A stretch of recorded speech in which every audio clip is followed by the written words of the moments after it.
Halo, sekarang hari Sabtu di sini, hari terakhir kita di Louisiana. Nanti malam balik ke Denver. So ini sekarang kita lagi ada di namanya Audubon Park. Jadi ini salah satu park juga dekat samping Mississippi River. Parknya besar sekali. Enak nih, udaranya lagi adem walaupun matahari nyentrong. Terus nih ada foto brides pengantin. Nah, ini juga streetcar yang lewat sini nih.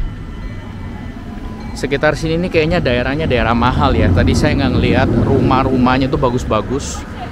Model-model kayak old European style. Oh ini pengantin wanitanya. Terus dia ngapain di tengah-tengah jalur streetcar ya? Anyway, ini parknya. Jadi kemarin kita ada ngeliat City Park. Yang ini namanya Audubon Park. Oak tree juga banyak nih. Interesting juga ya. Ternyata New Orleans ini banyak parknya juga.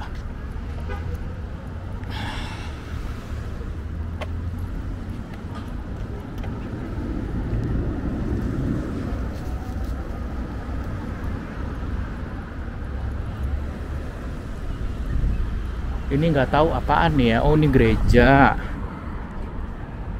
Bagus juga ya, areanya besar ya.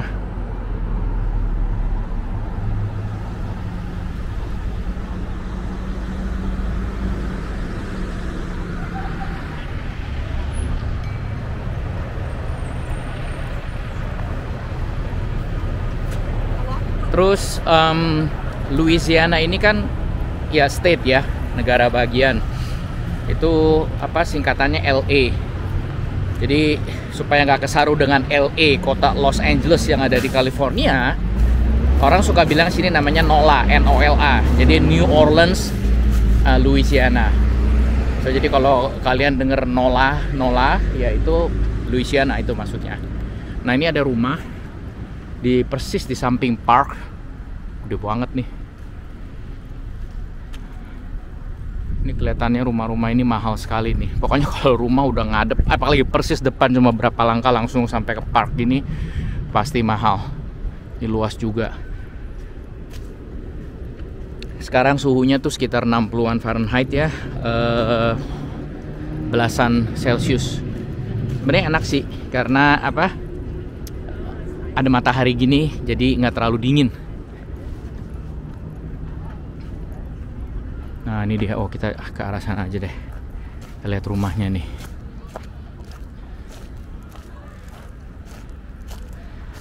Ini New Orleans interesting juga ya. Jadi dari kemarin kita itu jalan sempet ngelewatin ya itu residential area. Jadi kita tahu kayak apa gitu. Nah ini bagus nih rumahnya nih. Karena kalau kita lewat highway terus, lewat downtown terus, kita nggak ada kebayang kan perumahan kayak apa di sini kan. Nah ini rumah nggak terlalu besar. Tapi oke, bagus sekali. Depannya ini ada oak tree juga. Nah ini dia.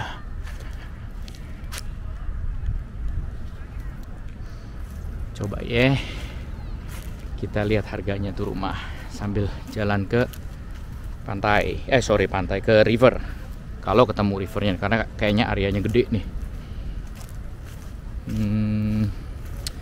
Let me open the app. Jadi di sini ada aplikasinya, kita bisa tahu harga-harga rumah. Oke, here we are.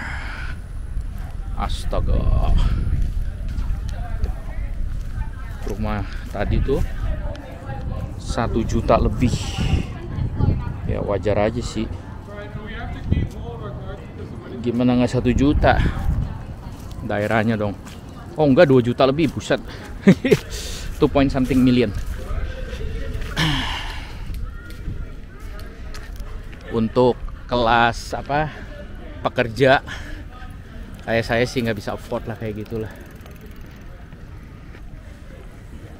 Nah sambil lihat ini kita sambil ngobrol ya. Rata-rata rumah di Colorado itu, tapi sekarang properti lagi gila ya di Colorado ya, lagi naiknya bukan main. Ini sambil lihat nih, ini salah satu bagian dari rivernya nih. Itu Ya semua relatif tergantung daerah. Kalau sekarang daerah saya itu udah sekitar 700-an ribu, 600-an sampai 700-an. Itu kalau kita beli sekarang itu bisa bengek juga gitu, ngap-ngap gitu. Karena apa? Udah naiknya gila-gilaan. Anyway, ganti topik sedikit. Ini ngelihat ada kura-kura juga. Di sini tuh banyak sekali kura-kura. Ini dia. Mana dia ini? Nah, airnya bening. Zoom sedikit. Berapa kali saya lihat kura-kura di sini? Kan seperti swamp tour yang kemarin tuh ada juga kura-kura. Ini makanan alligator. I think alligator juga ada di sini somewhere.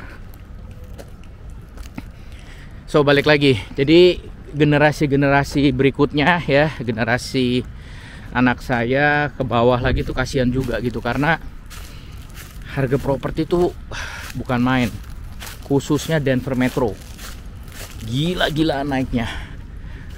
Sekarang rumah kalau harganya naik, ya kita balik ya, nggak ada untungnya buat saya. Karena apa? Saya nggak mau jual, yang ada property tax-nya atau PBB-nya itu mahal gitu loh. Jadi kalau kecuali saya jual lalu saya downgrade, misalnya ke townhouse atau ke rumah yang lebih kecil atau ke apartemen, tuh lain cerita gitu. Tapi kalau kita jual rumah, beli rumah lagi ukuran segitu, udah nggak make sense, udah nggak kebeli. Jadi Amerika ini juga apa, susah-susah gampang ya di sini ya. Kalau levelnya level pekerja, kita bicara yang umum ya, general ya, yang apa, bukan level top eksekutif gitu ya, middle class lah di sinilah. Jadi di sini juga bukan surga kiranya tuh gampang gitu, karena banyak orang berpikir Amerika itu kan promising land. Well, it's not necessarily true. Yang susah juga banyak di sini. Kalau kita lihat video itu, siapa teman kita YouTuber M Hidayat ya, dia tuh bagus tuh bikin video, sering ini apa, kasih lihat sisi lain Amerika ke daerah-daerah yang ya orang susah, orang miskin. Dia di California setahu saya ya bukan nggak berani juga gitu, maksudnya ya nggak ada waktu juga bikin video kayak gitu. Tapi dia bagus, dia nunjukin sisi apa ya lain Amerika, bener. Jadi jangan dianggap Amerika itu kayak surga, yang susah juga banyak di sini. Oke, kita putar lagi ya. Ini oak tree lagi.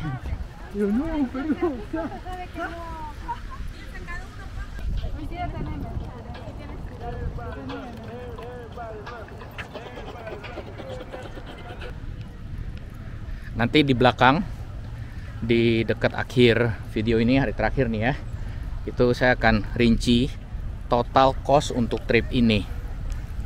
Jadi kalian bisa ada bayangan, nggak bisa dipukul rata ya. In general kalau trip misalnya 5 hari atau seminggu ke satu area atau beberapa area tuh kira-kira habisnya berapa. Semua balik lagi tergantung ke masing-masing orang.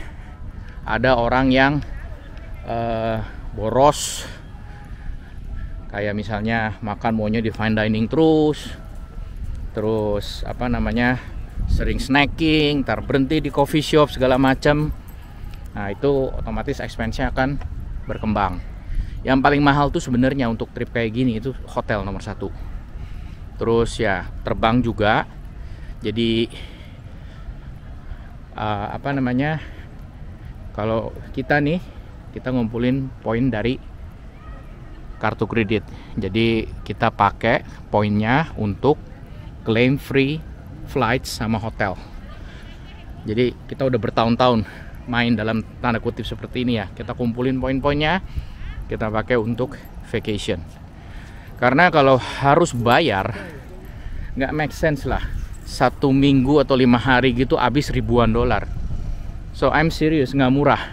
Liburan itu nggak murah. Jadi apa namanya, ya harus pinter-pinter di sinilah. Dan program kartu kredit juga banyak sekali. Jadi kita bisa buka kartu kredit, ntar spend sekian, terus dapat poin bonus ya, kita kumpulin, kita akumulasi. triknya tuh banyak sekali. Jadi this is not for everyone. Nggak semua orang mau repot. Kalau yang duitnya banyak ngapain repot? Saya kalau kaya raya juga nggak mau repot. Ngapain, bayar aja udah kan. Ya karena kita kelas-kelas biasa aja yang menengah. Ya boleh bilang middle class, menengah ke bawah lah ya. Jadi pinter-pinter lah kita ngakalin di sini. Oke, ini another big oak tree. Terus banyak kayak mossnya ini loh. Gede sini park nih. Balik lagi ke arah hotel. Jadi di sebelah hotel nih ada ayam goreng juga. Namanya Daisy May. Kalau kemarin Willie May. Nggak tahu ada hubungannya nggak, karena last name-nya sama. So it's basically fried chicken. Nah ini restorannya. Interestingly nggak ada antrian sama sekali. Oh penuh juga. Kita coba dah. Hari terakhir. Padat di mejanya, mepet-mepet. Oke, sini aja.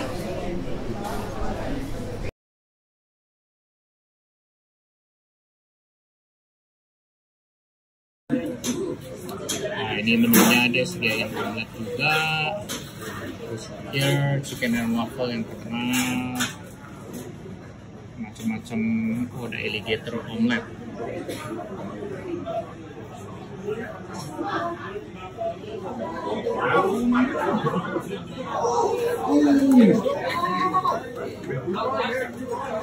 Nah, ini fried chicken dia ini.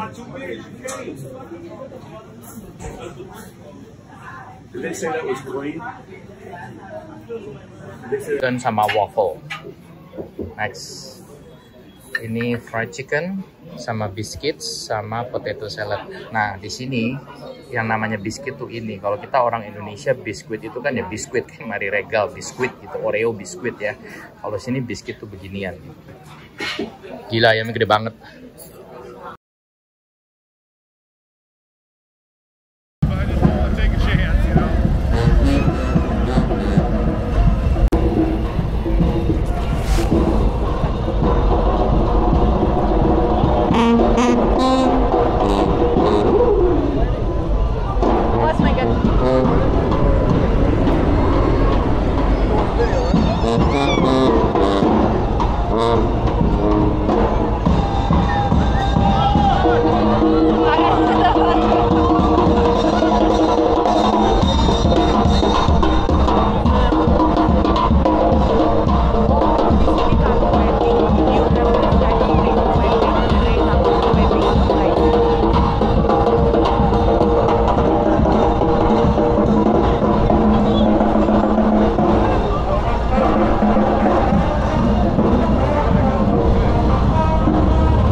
Sampai ditutup jalanan.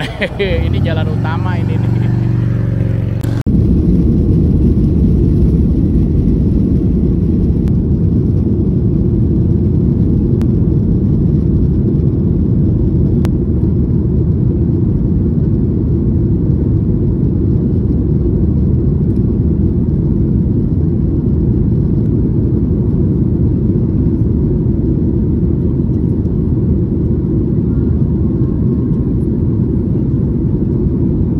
Kita udah sampai hampir akhir di video ini ya. Jadi total berapa yang saya bayar untuk liburan 1 minggu ini itu cuma dalam tanda kutip 1.750 US dollar. Rinciannya begini. Nomor 1 tiket pesawat. Kita bertiga PP ya. Kita hanya bayar 60 dolar. Kalau harus bayar full itu kira-kira 1.200. Kok bisa bayar segini? Karena pakai poin. Dan nggak semuanya pakai poin. Ada juga istri saya karena poin dia nggak cukup. Dia kebetulan punya namanya travel credit. Makanya angkanya aneh. Jadi kita intinya cuma bayar 60 dolar. Lalu hotel malam pertama di New Orleans yang saya sangat kecewa. Kalau Anda nonton video saya yang pertama main kedua, itu saya bayar selisihnya kira-kira 60 dolar. Karena saya punya apa namanya, poin juga lewat hotels.com. Itu kalau harus bayar full kira-kira 170. Hotel jelek gitu ya $170, coba bayangin gitu. Terus berikutnya yang di Pensacola, saya nggak bayar. Kalau harus bayar kira-kira segini, karena ini full pakai poin grup Marriott. Yang ini itu mendadak, karena kita harus check out lebih awal dari Pensacola, kita pindah ke Slidell, mendekat ke Louisiana, kita harus bayar mendadak nih, karena last minute booking, makanya harganya mahal, 187. Ya apa boleh buat lah, karena hujan. Kalau di pantai hujan nggak bisa ngapa-ngapain kan, ya udah kita kabur, balik ke Louisiana. Terus berikutnya, di Hyatt yang downtown New Orleans, ini 3 malam, sama nggak bayar sama sekali, pakai poin juga. Kalau harus bayar kira-kira $1.000. Terus rental car, parkir, bensin, tol, dan seterusnya itu kira-kira hampir 700. Not too bad lah. Terus Anda kalau mau lihat mengenai Prius reviewnya, nanti bisa lihat link video di bawah. Karena waktu itu saya rentalnya dapat mobil Prius yang hybrid, Toyota. Terus makan, ya nggak terlalu mahal lah. Kita agak irit juga, jadi nggak bentar-bentar berhenti ngopi, bentar-bentar berhenti nyemil gitu kan. Jadi makan seperlunya sekalian untuk jaga berat badan. Diet. Ya. Terus berikutnya tour 149. Jadi ini totalnya. Kalau harus bayar full semua ya, kebayang 4.500 satu minggu loh. Ini bukan liburan mewah loh, ini liburan biasa. Jadi ya kalau dirupiahin bisa kebayang kira-kira 65 juta. Liburan di Amerika itu nggak murah. Ya bukan karena saya bicara konversi US dollar ke rupiah ya, tapi memang in general liburan ya di sini tuh cukup mahal gitu, karena ya memang semuanya mahal. Makanya saya pakai trade. Jadi ya, ini iritnya berapa nih? Lumayan kan kalau kita hitung nih. Ini bagi ini, saya hemat 60%. Jadi, ada triknya. Jadi, kita ngumpulin poin, ya dipakai untuk jalan-jalan. Oke? So, terima kasih buat yang sudah nonton sampai video ini. Ada 7 atau 8 ya. So, semoga terhibur dan semoga ada manfaatnya juga. Sampai ketemu di video berikutnya. Bye-bye.